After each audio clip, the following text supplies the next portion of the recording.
Where do you get your influences from? What do you read? What do you watch? What do you listen to? Where do you get your influences?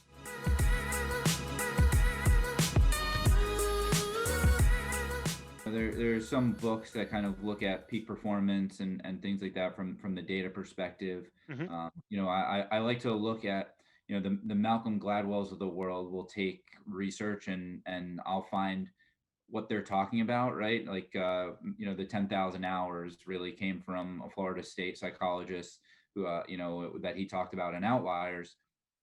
And so that guy wrote a book and he's like, well, Gladwell kind of got it wrong. Right. The 10,000 hours is 10,000 hours is important to master something, but it's actually 10,000 hours of purposeful practice, right? When I go out on a golf course and I just hack away for 4 hours, right? Me doing that 10,000 times isn't going to get me anywhere.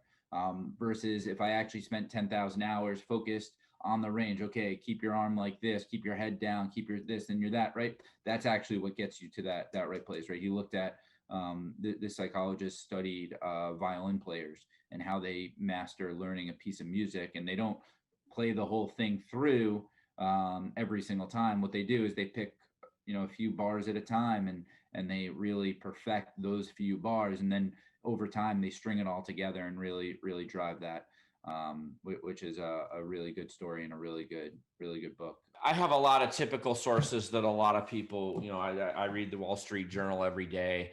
I get it online. Some people do it online. I walk out to my curb, now in a pandemic, and I go get it at the curb, bring it in. I like getting ink on my fingers, so I'm old school.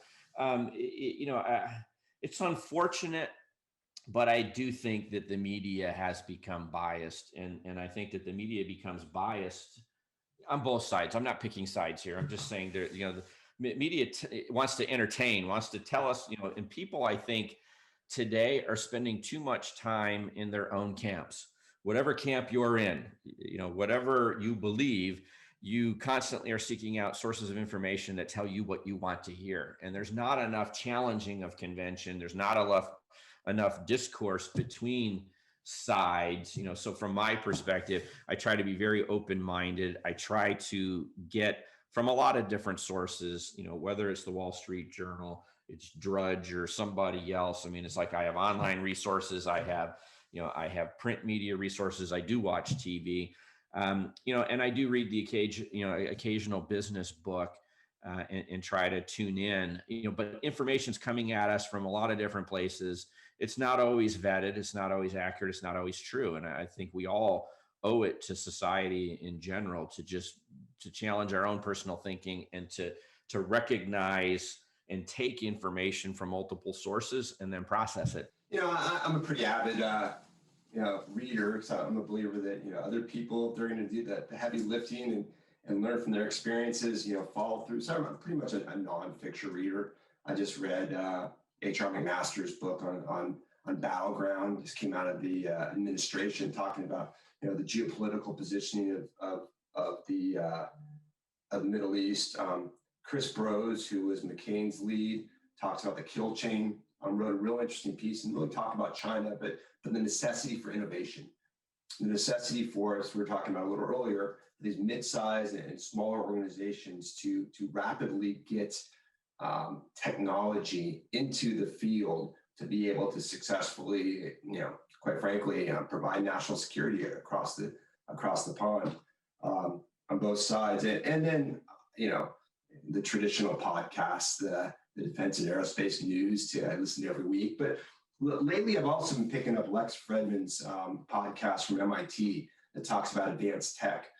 And again, I go now more so than ever, whatever industry you're in, I think technology is going to take a leading role. And defense and aerospace is so important. And looking at how do we, because quite frankly, our competitors, how do we go back to artificial intelligence?